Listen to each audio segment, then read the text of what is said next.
last stand, and I came to deliver. Been called a Clinton operative, a Russian, and a grifter. By libs, a washing student debt, proud to be an intern, sucking up to pigs who get a tax cut in the midterms.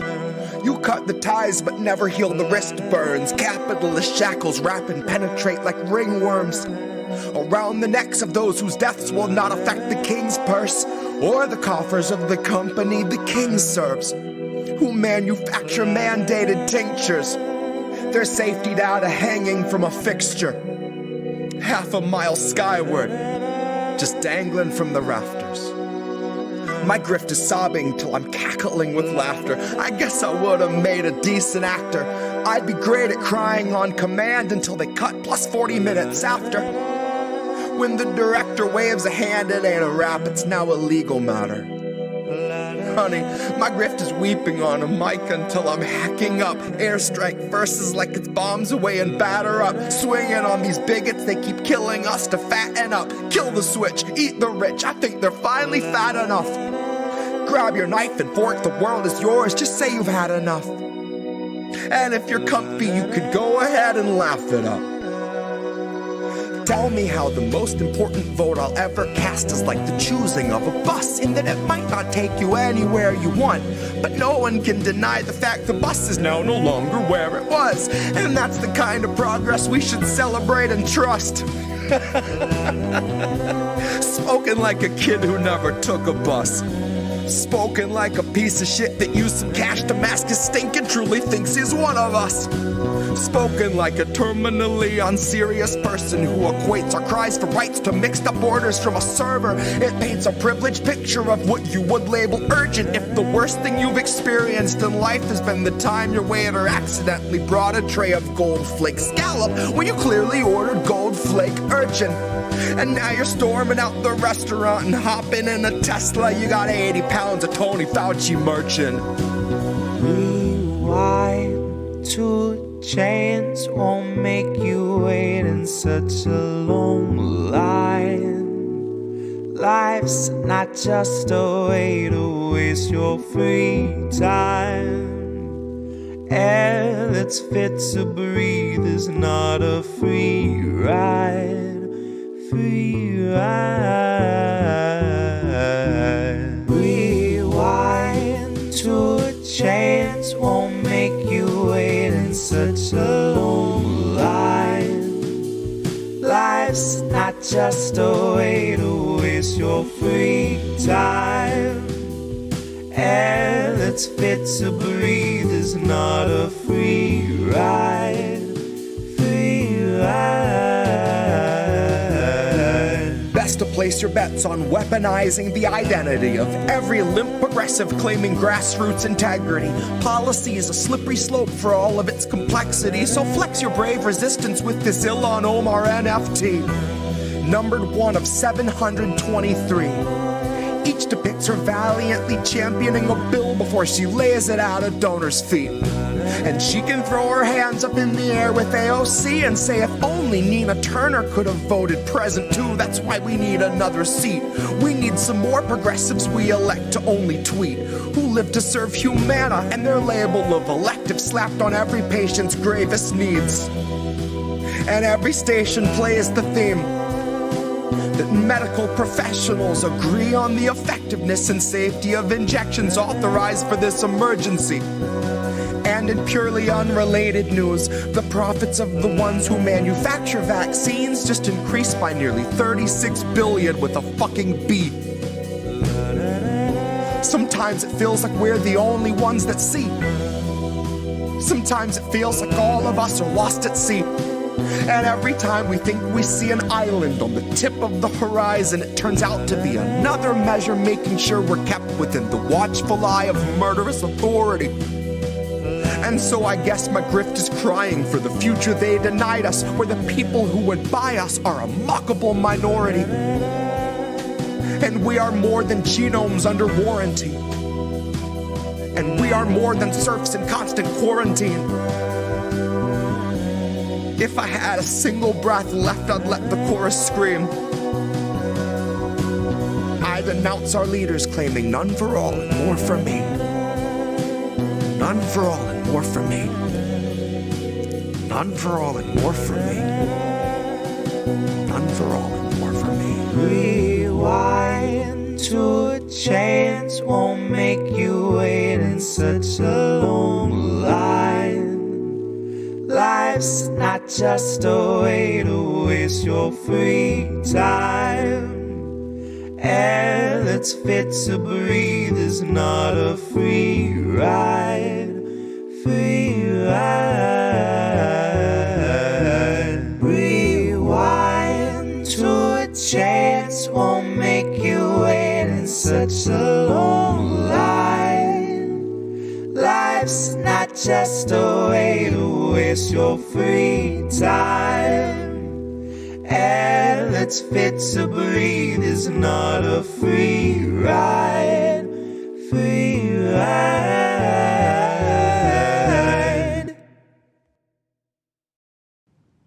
If you fool me once, it's because I didn't think a guard was needed. If you fool me twice, it's because I didn't learn the lesson, so it bears repeating. If you try the same play 3 times running, it's because you know what's coming, and you didn't come to lead, you came to purposefully be misleading. Democracy is dry, it's been a century bleeding. The husk is gaping open to the sky, out in the field where all the sheep just keep on circling and worrying and bleeding. They're waiting for the shepherd that they've tried to hide their faith in, but he's so appealing. They'd gladly give their fleece, it's such a freeing feeling that even when he leads them to the ledge and starts to urge them on, they're positively beaming. They were told that they were on their way to save democracy, so even as they plummet, they just gloat, they don't consider screaming. And halfway up the cliff, the shepherd's cozy little mittens wrap around the staff of shattered human hopes on which he's leaning. He shows the gentle grin that used to stir your inner spark, and he says, "Not me, us," as he gestures to the oligarchs. He knows that if he runs, they're going to stop him like a stolen car. And he'll easily surrender because it bought a lot of time for laying mines in all the grassroots. Suddenly, the tiniest of movements gets you blown apart. Suddenly, you're in a play that's set on an election day, and voting for the fire, unaware you're playing Joan of Arc. Suddenly, the shepherd pulls the rug and slips a hood across your clueless mug, and everything goes zero dark. I'm gonna warn you once more before it's 2024 and you fuck around and find out who your heroes are. To take a step back from the herd and you'll learn that you can spot who all the shearers are. If you really want to know the product that they're selling, I can take you where the mirrors are. If you think your voice is finally ready, I can tell you where the lyrics are. I hid them in a box I had to bury neath the cobble when they carpet bombed the promenade and raided all the street bazaars. Now all we've got's the marketplace, and you're too broke to even bother asking what the options for your treatment are. Suddenly, the raw debris of homeless human dignity will find it has 100 teeth for every badge and sweeper's arm. Suddenly, they speak in solidarity and each is armed. Suddenly, the sheep can see the shepherd for his truest form and all pitch in at once to help him buy the farm. And now it's zero dark, and all is calm and peaceful save the distant wail of sirens that approach beside the flames of dawn. Suddenly, the carrot's just a string that's on a stick, and all your movements make you sick because the prize is gone. Now we could go and flee into the forest low and meek, or we can exercise our right to feast and go and graze on Biden's lawn. 'Cause he's been sowing seeds that seep a toxin out to sap a bit from each of us and keep on leeching decades after Biden's gone. So regardless who they summon out of hell to come and do the job, it will not feel like Biden's gone.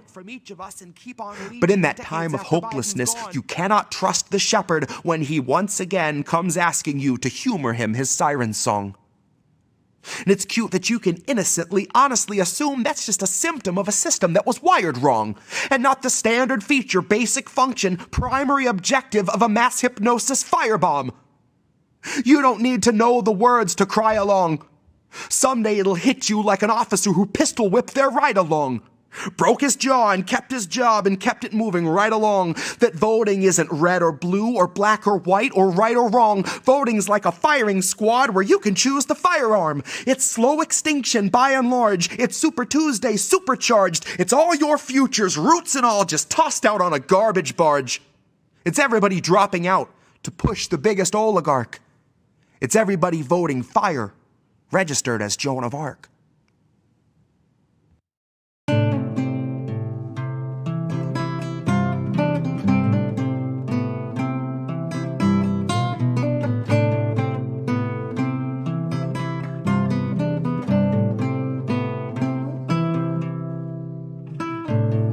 March of Dimes. Family fun run cancer bonanza. Front page of Apartheid Times. All of the charm of a car bomb. Arms wide open, taking no targets alive. Dark was the night, save for a red glow painting the sky in a sickening light. Like a scene out of hell or a day in an utterly alien life. When the fire runs wild. These are the years where the wild is more your daily drive. To wrestle the truth of extinction from out of the jaws of your pride. So open them wide, now is the time, there's nothing to fight.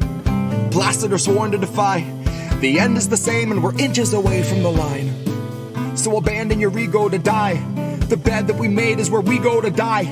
But never was passing in one's own sleep such a hideous sight. Such a storm of convulsion and bile expulsion from out of our mouths and our eyes. But these are the rights they implore us to exercise, with our signature forged and our hands all tied. And with eye contact and a senator's smile, they thank you for saving democracy right as they tighten the binds. Right when they're joining your chain to your neighbors, leading you out in a line. Call it the March of Dimes. One more charity parody. Hold back grants while we dance for the president's salary. Funding the bunkers where all of the wealthy will cower to witness our steepest decline. To err is a trait so inherently human. And to hoard enough wealth that you peacefully sleep when those humans are burning alive is truly divine. If divinity really means withered and fully decaying inside, you could live with yourself till you run out of wine and ring for a drone off a prime, skim a little off at the top of the March of Dimes. Sign of our system of capital, head to the sky with a hideous cry that mimics the suffering families out on the street that have built a career out of passing by, who were part of the great design, part of a citizen base with its fate resigned, part of a two-party system where both of the goals align, and the end result is more housing crisis than the plot device of 2009. Capitalism demanded a sacrifice, so I walk to the square, hand them my son, and they hand me the dice. I roll for his life. To an equal extent, you could say I was rolling for mine. I'd called any favor, I paid any bribe, but it's all up to me for the roll, so I close my eyes. And the sound of the crowd is the same for a 1 or a 5. Two equal outcomes playing as though they're on opposite sides. And I know in my heart that on 4 out of 6 he'll be fine. But I can't seem to roll them, I can't let them go, I'm just holding them tight. I'm just holding them tight. I can't seem to roll them, I can't let them go, I'm just holding them tight. I'm just holding them tight. I can't seem to roll them, I can't let them go, I'm just holding them tight. I'm just holding them tight. Nah, I can't seem to roll them, I can't let them go, I'm just holding them tight. I'm just holding them tight.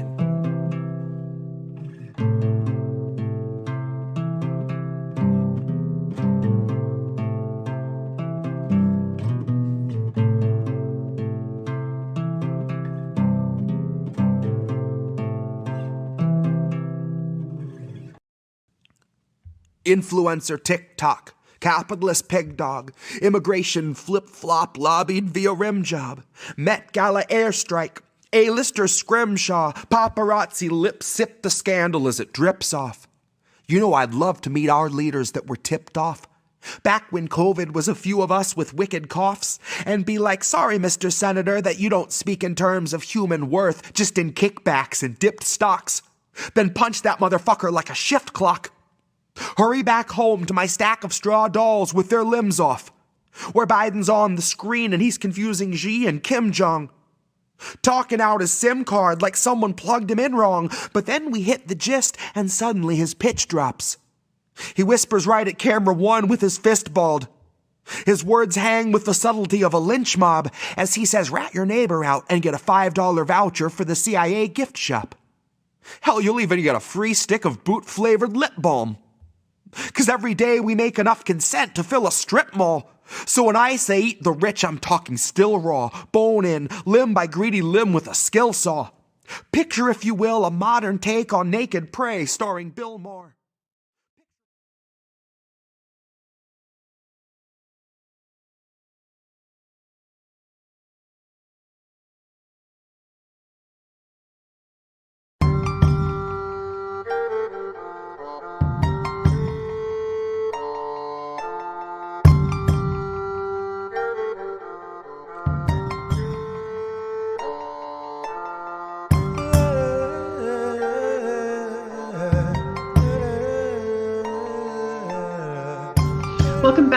everyone, to the Politics of Survival, and I have with me a very courageous investigative journalist who is in the Donbass region in Ukraine as we speak live, and we're going to talk about her experiences. And she is a German investigative journalist that is also, because of her truth-telling, facing some problems back in Germany. They're actually and I'll let Alina tell you more about that. So welcome, Alina Lipp, and thank you for coming live from Ukraine. Hello. Thanks. Yeah, so your story caught my eye. Your journalism, by the way, is excellent. You've been reporting a lot. So can you just start telling the audience who you are and what, the journalism that you're trying to do from Ukraine right now? Of course. I was born and grew up in Germany. I have a German mom and a Russian father, but he never talked to me in Russian, so I grew up as a typical German. I studied in Germany, have a master's degree in environmental conservation, actually. And after everything began in Ukraine in 2014, I noticed for the first time that there were big differences in what was going on there and what we were told in Germany in the news. So we have lots of family members in Russia, and we could, in my family, read the Russian news and heard from our relatives what was really going on there in Crimea and so on.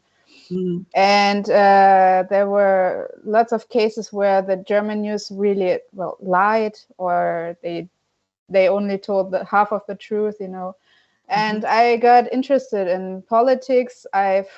Because I studied environmental conservation, I joined the Green Party, which is nowadays really anti-Russian, but back then I didn't really notice that. And then I decided to go to Crimea to see everything with my own eyes. And when I came back, then problems started in this Green Party, and I've seen everything with my own eyes. I talked to these people there, and they told me, yes, we really want to be with Russia. We don't want to be with Ukraine anymore. And then I opened my first YouTube channel. I became a blogger, you can say, and in German, and told Germans about all this Ukraine, Crimea story. And after I finished studies last year, I came to Russia and met some person from Donetsk who invited me there. He organized a trip. It was very interesting for me. I've never been to Donbass before, and I reported about it, but I've never been there myself. And when I came here to Donetsk for the first time, I was impressed about this life. It was, I can tell about this afterwards, but to say it in one sentence, I was shocked about what was going on here, and what the Germans didn't tell. Right. And there were no German journalists here, and never been from the big news. And so because I just finished studies, I had time, and I decided to stay here and to cover the situation, because there's really no other person here in Donbass from Germany covering the situation, which is very sad and it's unbelievable. And now I'm almost here for almost a year. Yeah.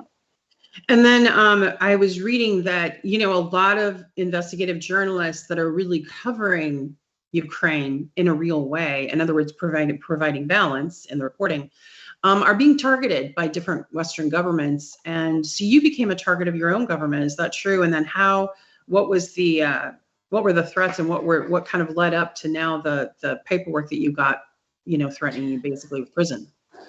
Yeah, I can't believe it either. I started here from zero, you can say. I opened a Telegram channel where I'm publishing videos from, most of the time I do interviews with people living here and translate it to German. And so I'm just photographing, making pictures, filming videos, translating this, telling what is going on here, basically, without my own opinion. And this was very successful, especially after they closed RT in Germany. And so the Germans themselves said in television that my channel was the biggest, most fastly growing channel in Germany. And then the big news started to write in a bad way about me, because, well, they have no correspondence here. They only show the Ukrainian opinion over there. So they directly from the beginning, they were talking about me in a really, really bad way. And then they closed my bank account. Well, first they closed PayPal because I'm independent. I get money only from the people that read me, from subscribers. And mainly I got this money over PayPal. So they freezed the money on PayPal and then, blocked it and deleted this account. And then they closed also my bank account, and then also about 2 months ago, the bank account of my father. It's unbelievable. And the latest thing 1 month ago about first I noticed they took money from my bank account, 1,600 euro, and didn't told me about it. They didn't explain. Nobody explained it to me for about a month. I didn't know what was going on. And then to Germany, I got this letter from, I don't know the English word well, but from authorities telling that they opened a criminal case against me because I'm supporting the Russian invasion, which is illegal. And if I support this is also a criminal act. And this is the reason why they took this money, because I earned money with my criminal act. So they decided to take this money from me. This is basically what this letter was telling. And the most unbelievable thing in this letter was the last sentence. We are not going to invite you to a hearing because this would threat our prosecution. What? Yes. Oh my gosh. That's that. Yeah. Okay. I'm not familiar with German, laws, but let's I wanted to kind of take this apart a little bit. First of all, how do they have the reach to go into your father's bank account? Okay, so they say that you've done something criminal, so they're shutting down. They're demonetizing people in the US and Canada too, but they don't go. But they went into your bank account, took money. But how did they shut down your father's? How do they even have the reach to do that? I have to say, after they closed my bank account, we showed the data of the bank account of my father in my channel. So the people started to give me money over the bank account of my father. This is the reason. So they shut it down too. Yes, and actually, I was also surprised. We looked up the rules of this bank, and in the internet, it's really written there that they have the right to close any bank account anytime without giving a reason. Really? So this is legal, yes. And I have to say, on this bank account, they didn't froze the money, so. They wrote us, we are going to close your bank account, so move your money away to another bank account. Okay. Did you get your 1,600 back, or has that just been absorbed into their criminal? No, the 1,600 was taken by the authorities, the German authorities, and they didn't remove it so far. So, you're a young, rising investigative journalist in a foreign country, because you're in Ukraine right now, and this is happening in Germany, your home country. So what does this mean for your future as far as going home? And what could you be facing if you went back to Germany right now? Actually, some some friends told me some other journalists told me that probably if I'm now going back, they would take away my passport, so I couldn't leave the country again. Okay. And well, there have been cases where they put journalists without a reason into prison for some months. Oh, And afterwards releasing them, saying, "Oh, I'm sorry, we are sorry." Mhm. I know those cases, and so I'm not going back. And right. the worst case would be that I have to go to prison for about 3 years. Oh my goodness. Yes.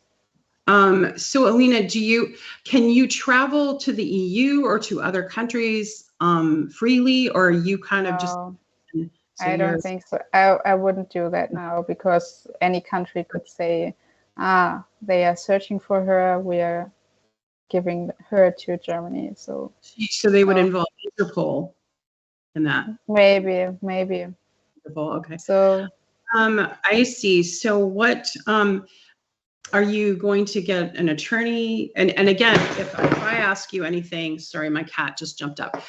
If I ask you anything that you don't feel comfortable or that, is too confidential, please feel free not to answer. Okay. But my question was just about if you're able to get an attorney right now or not. So actually I have, because unfortunately, Germany is now a very, how to explain that, Russophobic country. Yes, well, that's lots of people hate Russians now because they are told in the television that Russia is killing civilians. So I somehow can understand the situation, but it got really, really bad. There were even cases where hospitals said we are not taking Russian clients anymore, or unbelievable things going on there. They're refusing. Yes. They're refusing based on what country someone's from? Yes. That's or restaurants, Russian restaurants, or Russian shops. Well, people just said, no, we're not going to buy on a Russian store anymore. Or there were some supermarkets who threw away all Russian products and so on. It's crazy what's going on there. And they even, and so there's now there's one political party in the in the German parliament that now founded how to say it, kind of a group with attorneys and deputies. Dissidents? What? Well, politicians in the parliament. What's the word? Okay, representatives. Okay. Representatives and attorneys. They founded some kind of association for defending the rights of Russians in Germany. Oh. And yes, and they offered me to defend me. Okay. Good. Yeah. That's good, right? Okay. Mm-hmm. So there is some pushback from some Germans who are like, no, we're not going to engage in this bigotry and Russophobia, right? So there's some, of course, Germans. Okay. Well, we have about 6 million Russian Germans in Germany, so a huge part of Germans knows what is going on. They are reading Russian news and so on. They have relatives in Russia. They know the truth, and So this must be incredibly stressful, because you were planning to go to the country for the time it took you to do the story, I assume. So now you're looking at this limbo state. So what are your next steps for yourself? Are you just going to continue to report from Donbass and, stay the course and try to fight legally, or what are your next steps? Yes, I'm not going back to Germany. And stay here in Donbass. Sometimes I'm in Russia and keep on working. Keep on working. Okay. Yeah. You know, there's a lot of, like in the West, as you know, we don't get a lot of reporting, which is why I follow you and Patrick Lancaster and, you know, Ava Bartlett. And they both have faced threats, death threats. Ava Bartlett, as you know, is on a kill list with the Ukrainian military. Me Are too. you deal with any of that, or are you relatively safe? How are you doing with that? Already last year in November, Ukrainian authorities also put me on this kill list. So practically everybody who's coming here is going on this list. There's even a 13-year-old girl from Lugansk, Faina is her name. She's writing books already about her life in in a war zone, actually. Very smart young girl, and she's also on this kill list now. It's unbelievable. Oh, how horrible. And, you know, I mean, it must be stunning for you then to see the United States giving $57 billion in weapons to Ukraine to fight this proxy war against Russia and NATO countries, included. I can't understand this point, because I know this is war, but this war here in Donbass began not 5 months ago, but 8 years ago. And since 8 years, this was the moment that shocked me when I came here the first time. I went to it's called the gray zone between Donbass and Ukraine. And this is where, the soldiers, you can say, are shooting every day on each other for 8 years. And in this gray zone, there are civilians living. And what I didn't know, and I thought this conflict is between soldiers from both, killing each other. But in fact, what is going on here is that for 8 years, the Ukrainian soldiers are killing civilians in this gray zone. So I met lots of people without legs, without arms, with other, I don't know what happened to them. Every house was somehow shot or partly broken down because the Ukrainians shot on these people or on the houses. It's so shocking. That's horrific. Yeah. And go on with that. What are some of the main myths that you're trying to dispel that the Western media, the corporate media, is pushing? Could you talk about what's really happening? You mentioned for 8 years they've been terrorizing the civilian population, their own, the Ukrainian military. What don't we know in the West that you'd like to get across about what's happening right now? Yeah, that for 8 years, Ukrainian soldiers are terrorizing civilians in the Donbass region, because for them, the people here are not humans. They even are saying this. If you would speak Russian, you find lots of videos from Ukrainians in the internet where they are saying this is not humans. We have to kill them. They even camps for children, where they are shouting those paroles like we have to kill all Muscovites is the word for it, Muscovites.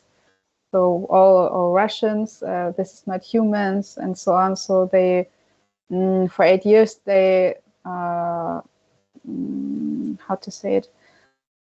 I don't know the word for it, but there are even camps for children where they teach this stuff. And there are lots of radical groups like Azov or the right sector and so on that are integrated in the Ukrainian army officially. And those people, for them, those are really Nazis, but not against Jews. In this case, they are against Russians. So they really want to kill all Russians. And this is why they, by the way, in 2014, when the Ukrainian government started this attack It was a Ukrainian president sending the Ukrainian army to attack the civilians in Donbass. The president himself gave this directive, yes. And the army came here, and they didn't really want to fight. There are lots of videos still there on the internet showing where the tanks were coming, and they didn't really want to kill their own people, right?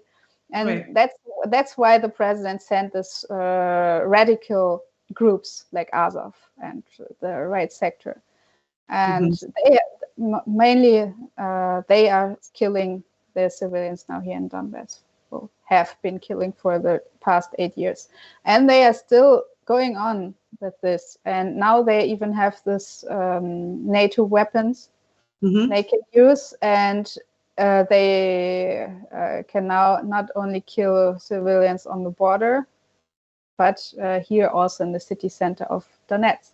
So what I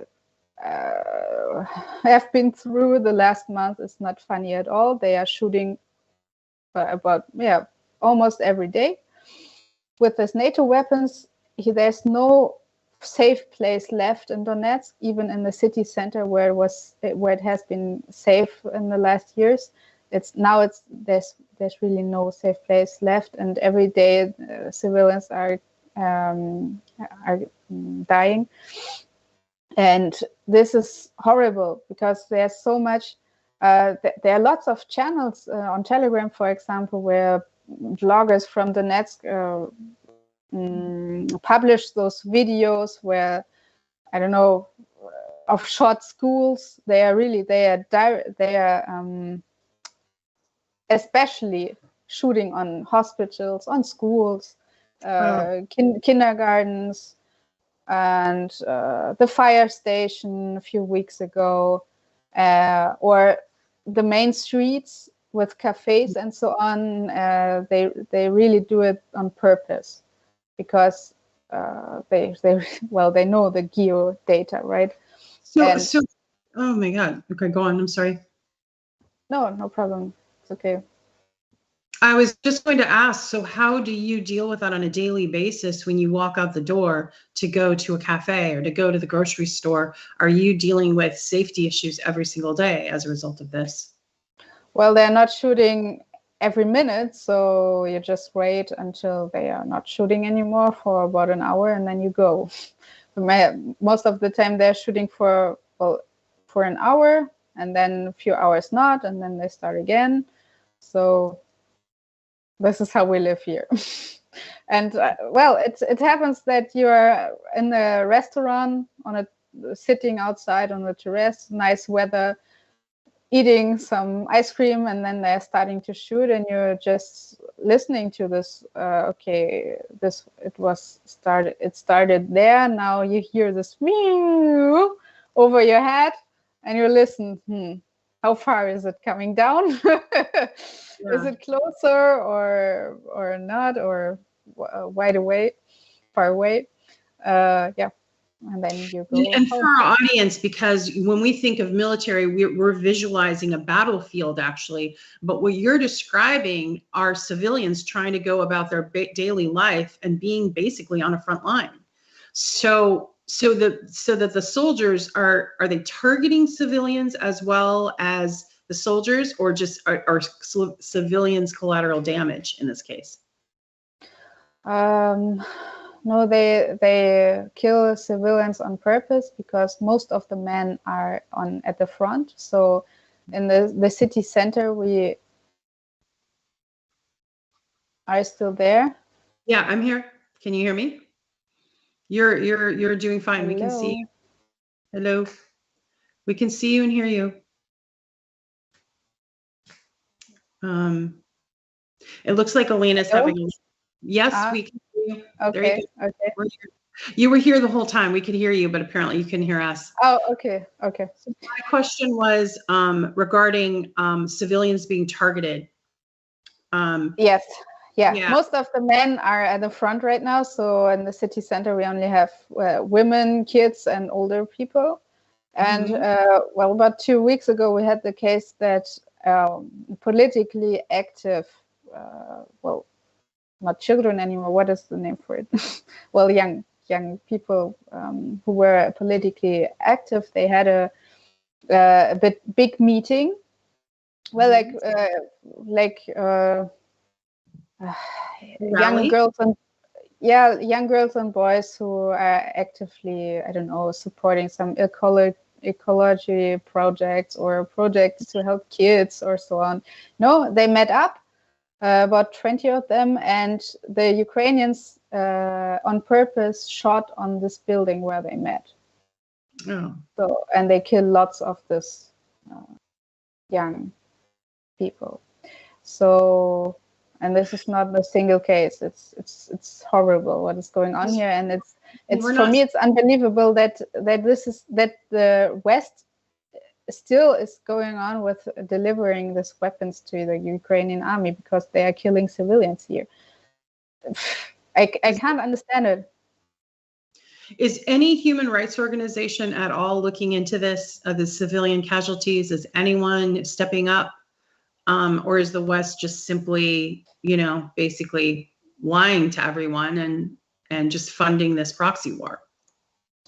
I can only say that we had here in the city the OECD, OSCE, for the last 8 years, and they left in the beginning of the special operation, and there were lots of what is it?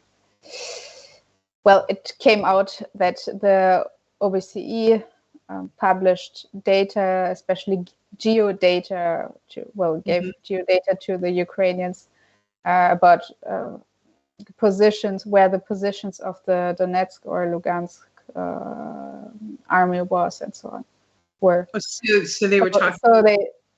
So they practically acted like agents. They found out where the positions are and gave this data to the Ukrainians.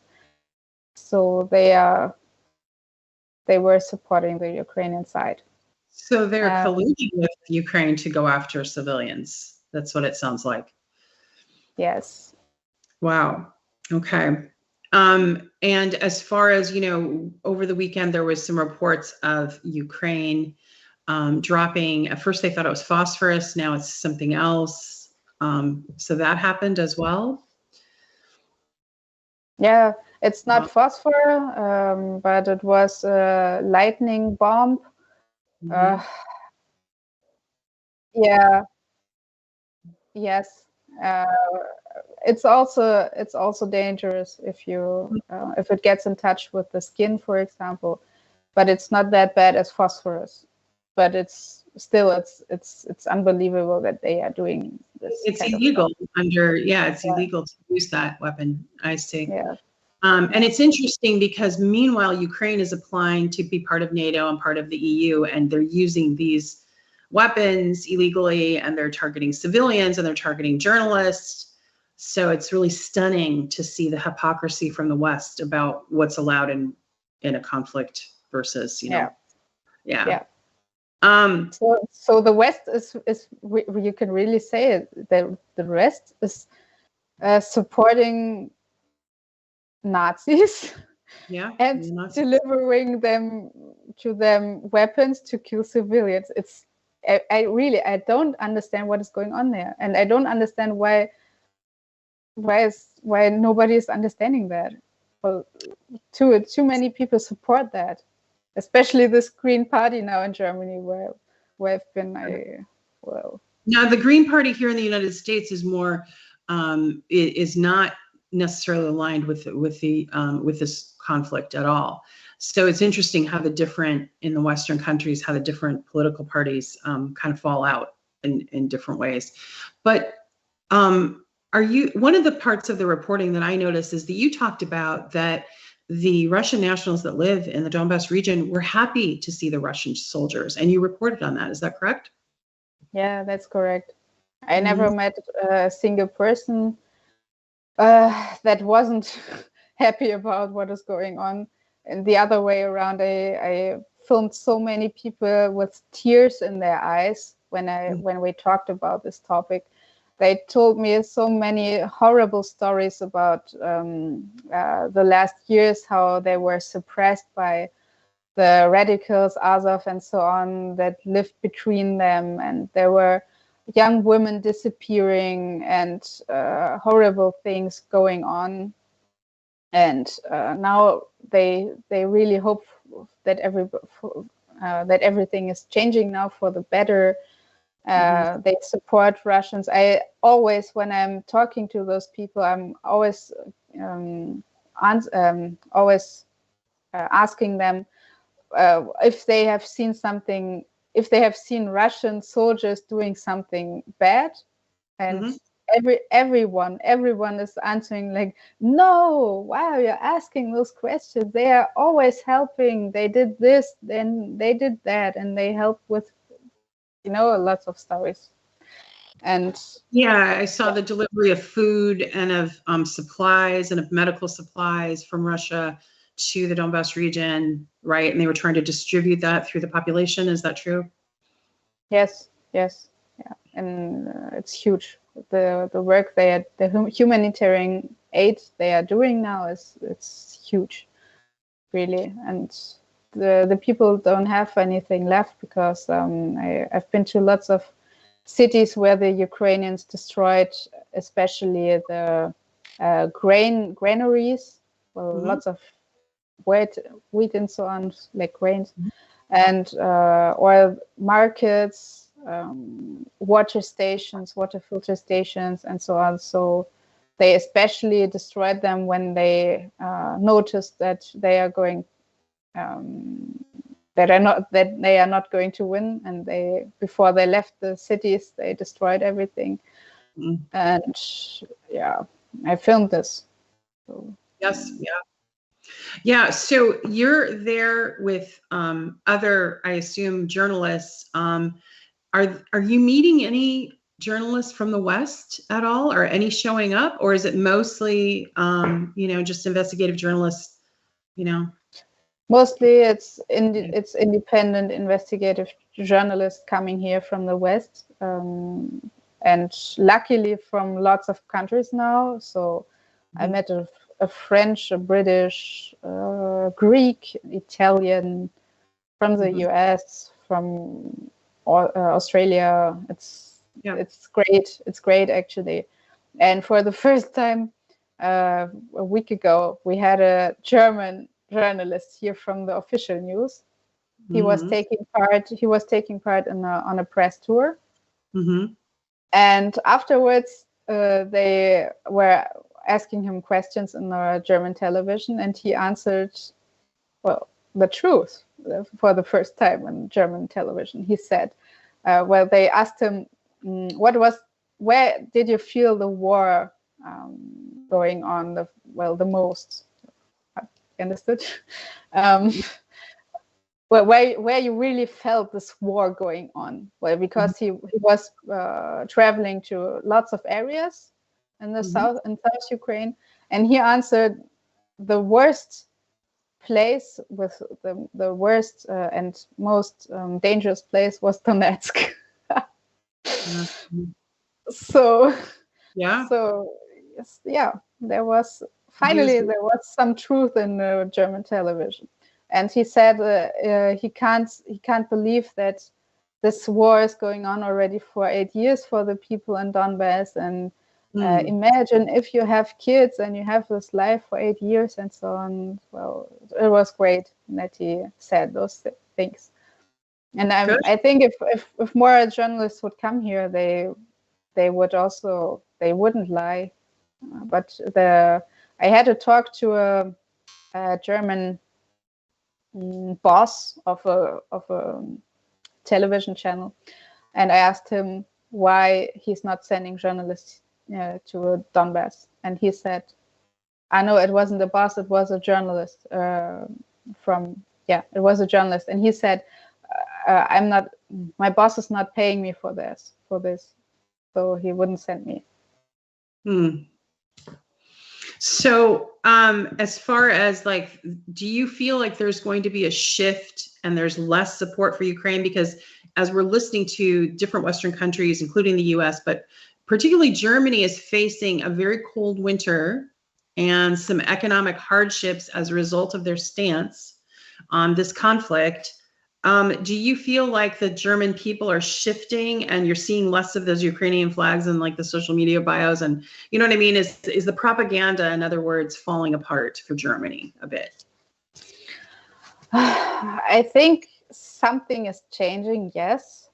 In the beginning, they were more radical, the Germans against Russians and so on. But now more and more, even politicians are talking about this fact that the sanctions hit Germany, especially not Russia, and that the German government is destroying whole economy and so on. And more people are seeing this, of course. I mean, it's very expensive now to well, lots of products are much more expensive now, and water, gas, and so on. So, yeah, I think there is a shift, and it will be, I think this cold winter will change a lot for the Germans. Yeah, because they rely on Russian gas for heating their homes and using hot water and all the other things that one uses. And then, of course, there'll be shipping issues with food and all kinds of things. So how do you think that will shift Germany's position? Do you think that they'll finally loosen up and allow the truth to come forward and not be a sort of a vassal state for the US or a NATO? Or what do you think will happen?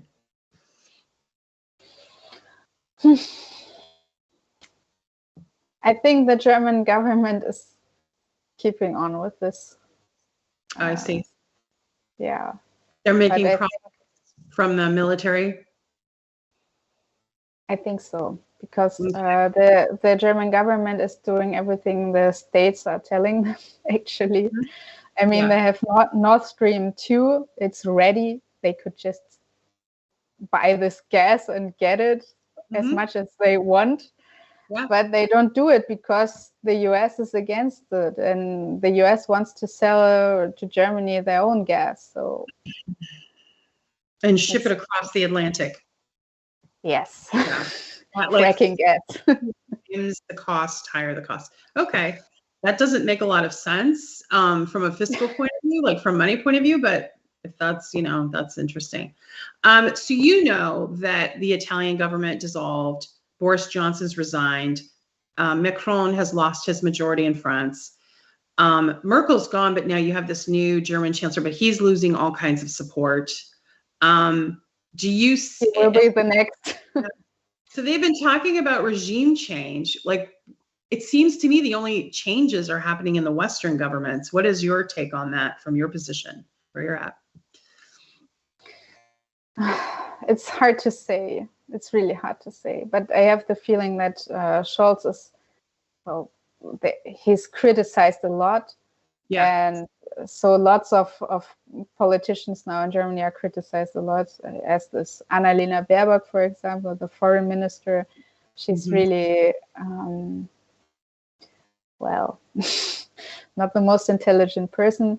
And lots of people are asking all day how they got to this positions. And everybody's seeing now what is going on there. So they have to pay huge money for filling up the gas for the cars and so on. And I think there are already now lots of demonstrations lots of people supporting now Russia and so on, showing this openly and criticizing the government. So we'll see. If the winter will be cold, there will be more people like that. I'm sure, if it starts really affecting them. So Reef, while we've been chatting, I know that people have been asking questions and making comments. Are there any questions or comments for Alina that you'd like to share? Yes, there are a few. Hold on, let me find them. Okay, so Out of everything that has happened so far, what is the most shocking you have reported or heard of? Asked Yipper99. Can you say it again, please? The most shocking what? Shocking thing you've reported on or have heard of in Ukraine.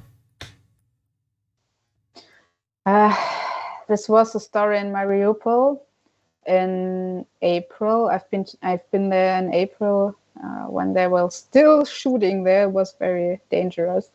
And I've been to the center, and I found lots of dead bodies near to a hospital.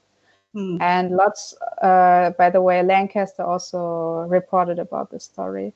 There were lots of dead bodies with tied arms. And I had some talks to some civilians living around there, and they told me officially there was the information that they are evacuating civilians from this hospital, so lots of people came there. But Azov went into this hospital, and they it seems to be that they how is it? Well, they kept these people there, and in the end they shot them. They held them hostage and assassinated them? Yes. And there was a woman telling me that they first killed all doctors. And and then in the end they killed, I don't know, the patients and the people that came to this hospital. And there were lots of dead bodies lying there, and this was horrible. And but by the way, this was the first moment where I noticed that for myself, I changed a lot in this month. So I came here, I never saw a dead body before, and when I first saw one, it was horrible. I had lots of emotions, and I needed to rest from this experience. And then in this moment, I stand there in Mariupol, filming this, doing a commentary and so on, and then I just went away, and I had no emotions anymore. This is not good. And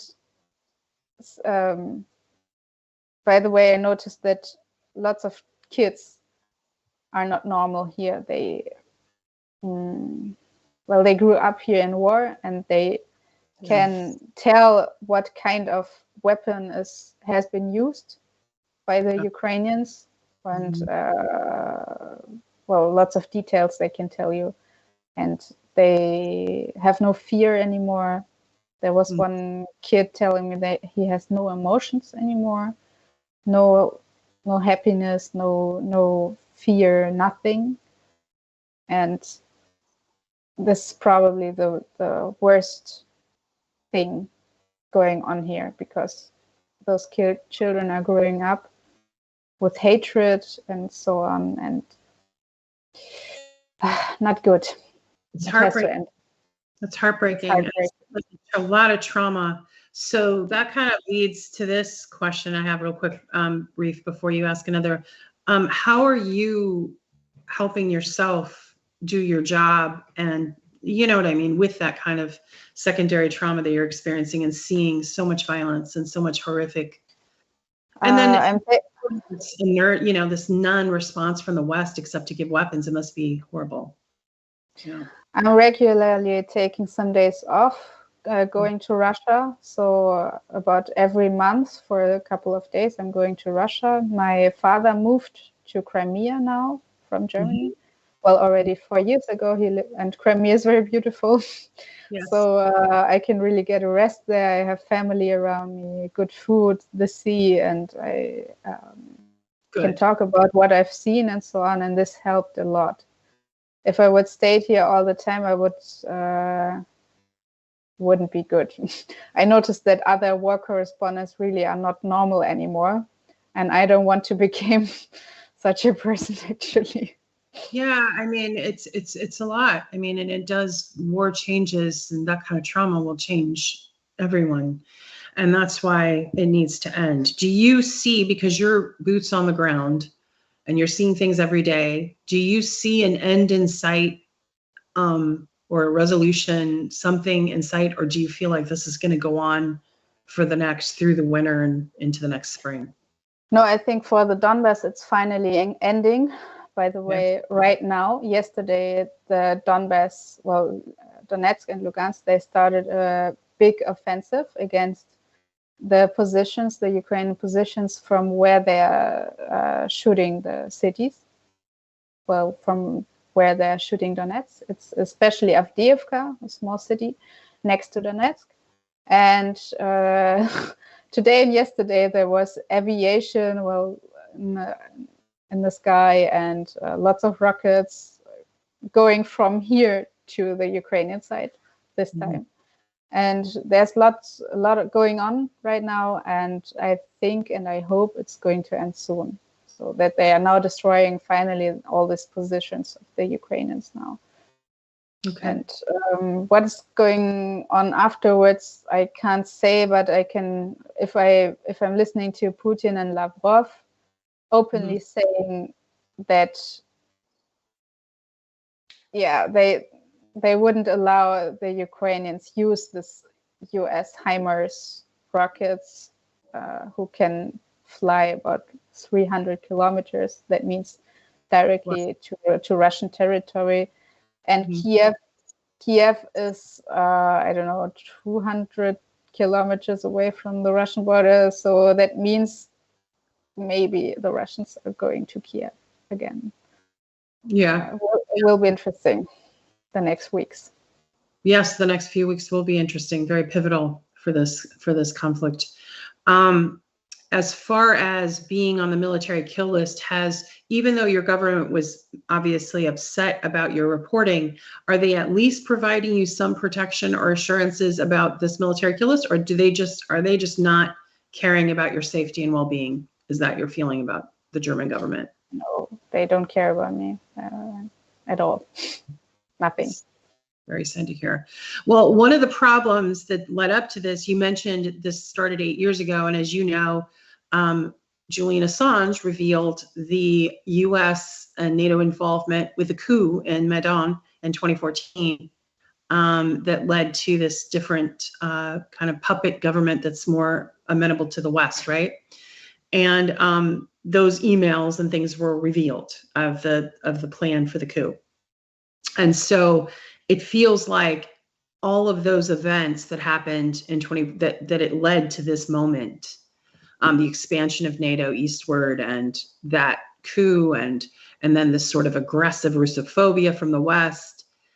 Do you sense and feel, because of the economic shift that's gone against the West, right, because of all the sanctions and all the things, do you think, watching all of this, that the West will have to back off a bit eventually soon because of the economic harm that it's suffering? Or do you feel this is how it's going to be now for the generation? I think the West has to back off. And I think this conflict now, this is not between Russia and Ukraine. This is between Russia and the whole West. And if Russia is going to lose, if Russia will lose, the West will destroy Russia. And the other way around, I don't think so. I think Russia just wants to remove this Nazi government in Kiev and wants to protect Donbass. And if they achieve this goal, they wouldn't go further. And they want, and if they will be successful with this, the West, of course, has to back off, because there's no other way. Well, from the beginning, Russia's made it very clear that they simply just didn't want their NATO. It was, diplomacy was available. There could have been diplomacy. So the West chose to up the rhetoric and push this. But what, are you hearing any, because in the West, I'm not hearing anything about diplomacy. There's nothing in the Western media that talks about diplomacy inroads or a way to bring an end to the conflict or a way to stop sending the money. I mean, I think it was just Friday, there's another several hundred million that is going to Ukraine. Meanwhile, the US economy, I'm sure you've read, is failing. Our inflation is the highest it's been in 41 years. And people are homeless and not able to access food. For a while, we couldn't get baby formula. Fuel prices are high. So America's not in a position to be fighting some proxy war with Russia and not take care of its US citizens. So, I guess are you hearing anything on the ground about diplomacy between Ukraine and Russia, or is this aggression just continuing? Well, from the Russian side, I'm hearing this, but from the Ukrainian, not. It was like that in the past years. So Russia always offered to do some contracts and so on, but it seems to be that the West wanted this war to happen. Yeah. So they have to take the consequences. Yeah. So Reef, were there any other important questions or comments that you'd like to highlight? What was the best food you had in the Crimea? Was asked. In Crimea. Mm-hmm. In Crimea. The best food that you had? Actually, it's fruits in Crimea. There's even subtropical climate, and they have unbelievably nice fruits growing there. Like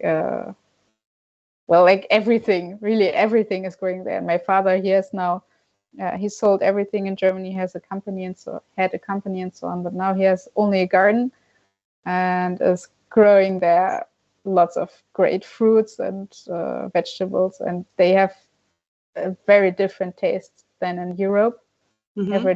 I never tried such a thing before. There's lots of aroma. I can only recommend you to go to Crimea. It's the most beautiful place for me. It does sound beautiful. Now, there has been discussion about, about Ukraine has talked about being aggressive towards Crimea, and Russia said that is off the table. Like, that is not going to happen. So has that died down now? Have they stopped saying that rhetoric about trying to take Crimea? The Ukraine opinions. Can you say it again, please?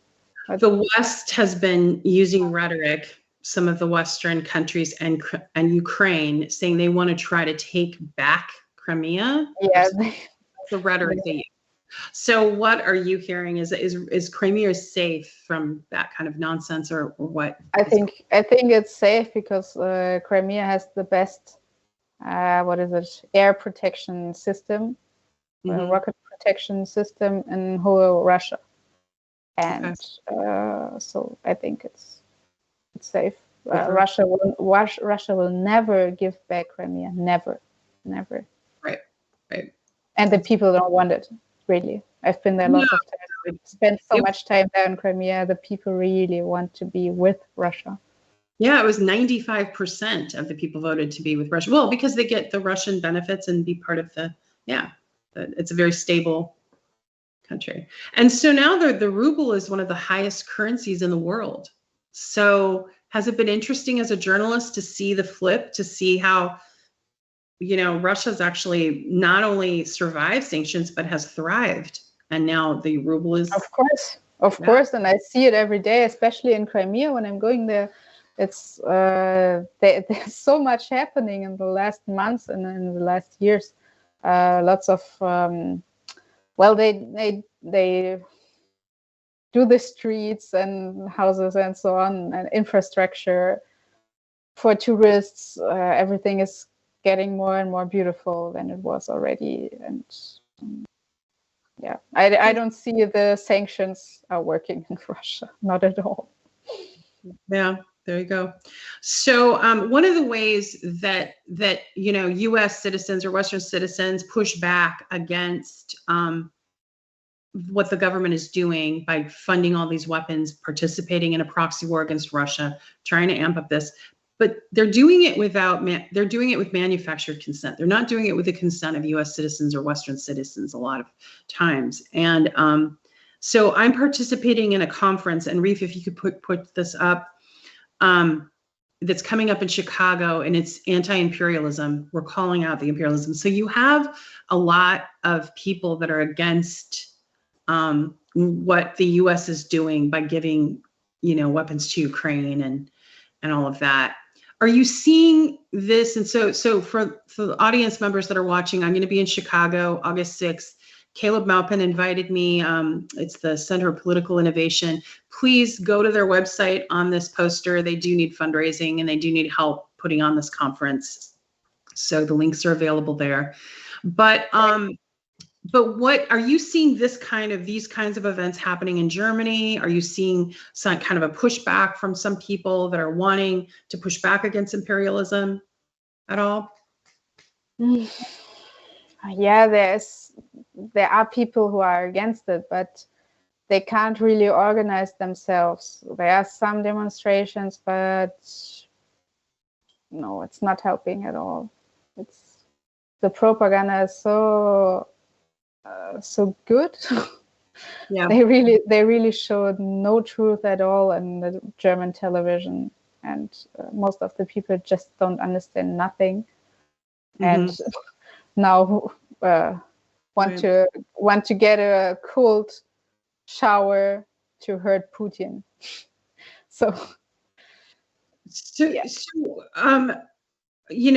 Before we close off, because our time is almost done here, I wanted to say, is there anything else that you'd like to let people know? Because a lot of the listeners to this particular podcast that I'm on are in Europe or Australia or the United States. And we're not getting a lot of information that you have to provide. So is there any parting thoughts that you'd like to leave with the audience about the situation and your situation? I would like to say that I can only recommend everybody to go at some time to Russia, because it's only because of the propaganda. Lots of people, especially in the Western countries, think in a bad way about Russians and so on. But everybody that I'm meeting here from the West, the Western journalists, they have no words about the Russian way of life, how the Russians are, because the Russians really love Western culture, Western languages. They are always interested. You would directly get invited if you just met a person on the street, and everybody's helping. And this, it's hard to describe, but lots of people, when they come here for the first time, they stay here or they come here again for lots of times because they really like it. I really can recommend it. The Russian soul is very special and very nice. Yes, it is 1,000 years of beautiful culture and literature and science and innovation. It's good. It's really good people here.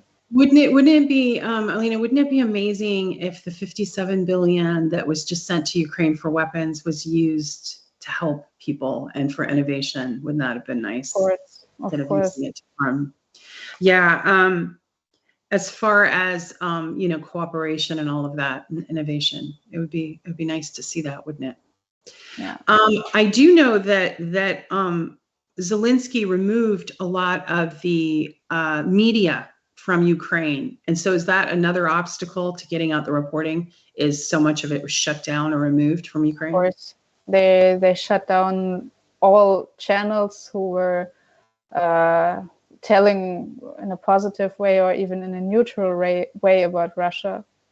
So a big censorship, very huge. They even arrested some person, and journalists disappeared or were killed pro-Russian ones. And I can't understand how the West is supporting this system. Why? Yeah, and you don't see the stories in the West about it. You have to have it uncovered, and that's why we're all so grateful for the work that you're doing. And I mentioned earlier Julian Assange, and as you know, he's facing up to 175 years in prison.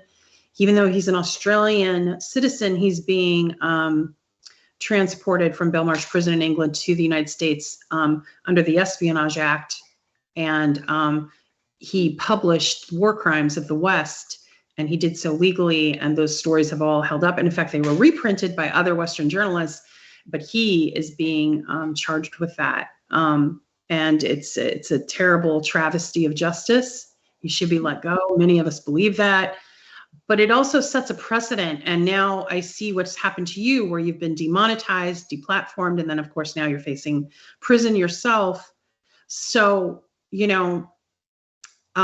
what can you say to young people that are starting out in journalism? Like, I mean, this is pretty daunting, but how are you dealing with that? Like losing your freedom just for telling the truth?